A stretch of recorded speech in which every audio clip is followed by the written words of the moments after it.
Hello, Izzuddin Ismail again here, and in this video I'm going to show you how we can customize the carousel widget to put in some text and to have a unique URL for each of the sliders that you make for the carousel, that you use for the carousel.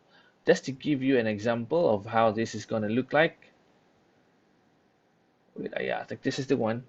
Now this is the carousel that we're going for. Okay, and of course it rotates just how you would like it to be. And when you click on any one of this, let's see, when I click on this one goes to WordPress. And then maybe I can click on this first one, the yellow. This one goes to Elementor. And number one, number two, number three, this one goes to WordPress.com. The stars in the mountain, that one goes to, wait, hold on. This one goes to UA Elementor. Right, and if we go for the more, let's see, like this one goes to my Fiverr account, fiverr.com/Kirino. And if you go to the last one, yeah, I think this one, look at the trees. This one goes to a video that I did about timeline, on how to make a timeline using Elementor Pro. Now, this is what we're aiming for, and I'm going to show you how I do it. All right, so let's get back to our Elementor here. Now, I already have done this done here, right here, down here, but maybe we should start with a fresh one. Okay, so what is that thing? We are going to call up the carousel, image carousel right here, and put it right there. Right, okay, and let's select some images. I have some images already uploaded and selected, and we're just going to use that. So that is nice for the top part of the website. And when you do a carousel, in most cases, you want the images to be of the same size, height, and width, and those stuff. So I'm going to click this all the way there. We have two of this one, and 1, 2, 3, 4, 5, 6, 7, 8. Okay, let's just have a look and see and how that looks like.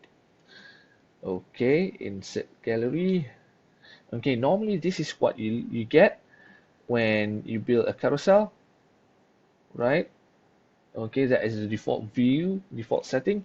So the first thing that you want to do when you customize this is first you change the image. Maybe I'm going with medium here. And when you go with medium, you'll more or less get that kind of a view, right? Okay, so you see this one image is not the same size as the rest. I'm gonna get rid of that. Okay, so which one was that? It's okay, this one with the pointy heel. All right, let's click on that and remove this one. Insert into gallery. Now, in case you're doing this with a brand new section, I'm going to show you how you can customize the section there. So I'm going to click here and drag that into a new section. All right, so that was the section with this carousel just now. And I'm going to put a bit of a margin here so that that is not so close with each other. 100 should be okay. All right, so this is the normal carousel that you get. Now let's start customizing it. The image is all fine, right? But if we want this to be a full width of the window, this section itself, first what you do is we turn on stretch, and then we switch the content width into a full width, right? And then the column gaps, we put in no gaps. Okay, now let's have a look. Now that looks a lot better, right? Now, if this is a little bit too big, what you want to do is start to customize the carousel itself. Just now we were customizing the section. Now let's click on this little pencil here that will allow us to edit the carousel itself. And when we are on a large screen like this, what we can do here is determine how many images we want to appear right up front. Let's see what we have here. Image carousel. slides to show. Now, I like for a big screen like this, maybe we do 5 images, right? Something like that. Okay, now it's starting to look similar to the one that we have at the bottom. And how many slides do you scroll with one click of the left hand of the navigation? We just want one slide to slide, right? So now we get something like this. Let's have a look. Okay, it's starting to come together now. You can click that and see it's sliding.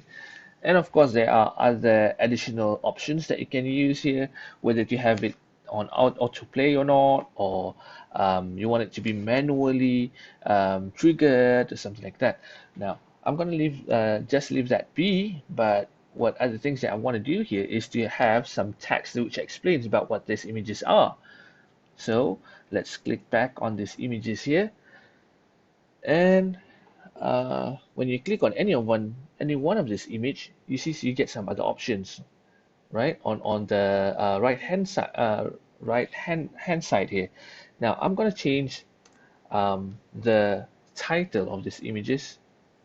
So I think I already have some title for each one of these. Okay, um, purple sky, and then snow by the sea, stars in the mountain, night sky, snowy mountain, yellow flowers in the field. Okay, that looks all right. Just update that. And here, caption, you want to select title. And now you can start to see that you have some title at the bottom of the sliders itself. Now we want to start to move this into the image area, right? Into the slider. Now that's the next part. But before that, you see we have this dotted navigation here. I don't want that. So I'm going to move that and just select the arrows. The arrows are fine on the left and right. See, these are the arrows. And this is the dots. So I'm going to move the dots and just pick the arrows. And now we don't have the dots anymore. Okay. All right. Okay. Now here's a little bit of trick with Elementor Pro. Each one of this widget, you have this custom CSS option here. Now there's no choice. Then when you want to start to customize the widget, you are going to have to play a lot with the custom CSS. So this is my custom CSS. Well, before that, I think it's a good practice to apply an ID for our widget before we start customizing it with CSS. In this case, I'm going to call it, it's kind of like an ID for that widget itself. I'm going to call it my slider, right? Okay. And we are going to copy that. And this is our simple, simple but not so simple custom CSS. Now this is where our ID goes, right? So if you have multiple sliders in the same page, right, it doesn't interfere with one another. So that's why we use this ID, and that's why when we're using the custom CSS. Now what it says here is this. With this slider and this fig caption, this is the text that goes under the slider itself, right? And we say that we're going to use position absolute here. With this, we can position this 70 pixels from the top of the slider and 10 pixels from the left of the slider for each of those sliders, right? And we give it a bit of a margin on the right, and then a bit of a text shadow. So, and of course, to kind of like give an idea that the sliders are clickable, we make it that when we hover over the slider, the cursor changes into a pointer. Okay, so copy that. I'm going to copy all this. Copy. All right, so first let's have a look. Now you see the cursor doesn't changes into a pointing currently, right? But that's going to change when we put in the custom CSS. I'm just going to paste that. All right. Okay. Okay. Now we see that the text is already in the slider image, but it's not really, the color may not be suitable. So for the text, you can always use the style here because we have a style for the text caption here. I'm going to change the color to white and I'm going to make it to align to the left, and maybe using typography I can change the size to be a little bit bigger, about 30 pixels like that. Yeah, I think that looks good. If that looks good, now click update and we can start to see how it looks like.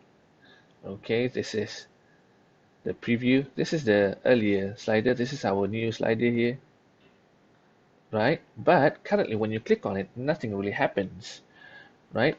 Okay, for that we need to use a little bit of JavaScript, right? To be able to put in JavaScript, we use this HTML widget. We put that under the slider, and here is our JavaScript. Now let me explain this a little bit. First, you determine where you want to take the visitor when they click on the slider. Now, in most cases, we can use this. Maybe you have a website with your portfolios and you make them into categories. If you are a photographer, maybe the one category is photos of people, and then photos of nature, and then photos of objects and stuff like that. Some are commercial photos or something like that. So you make that into a slider like this, and when people click on it, it goes into another page which has more of the examples of your work. So that is one way of using this, and I'm sure you can think of other ways as well. But basically, what you want this to be is the URL where you want the visitor to go to. This doesn't have to be a full URL like this. It can be URL from your website. Let's say you have a page which says portfolio slash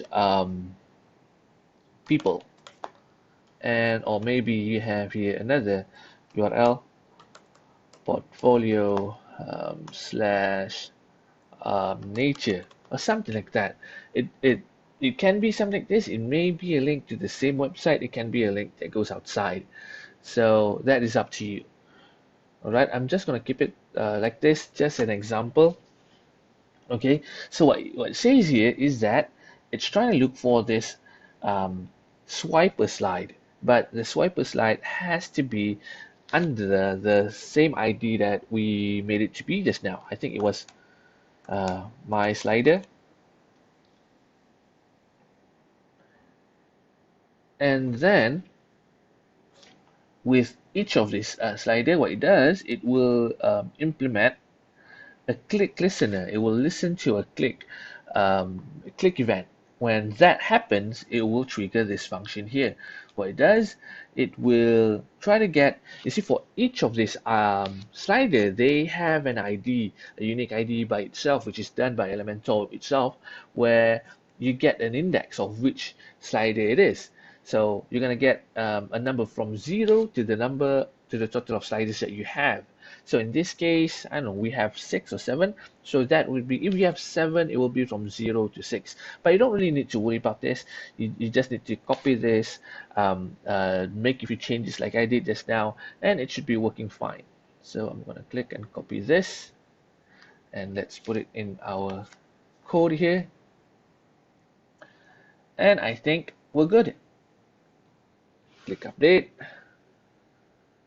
Okay, so this is our old slider, this is our new slider, right? So,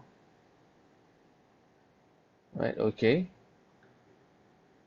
All right, I think I clicked on the link there, on one of the sliders instead of the arrow itself. Okay, let's wait until it starts to run. There you go, it's running. It should be running again. Yeah, there you go. Let's click on one of the slider.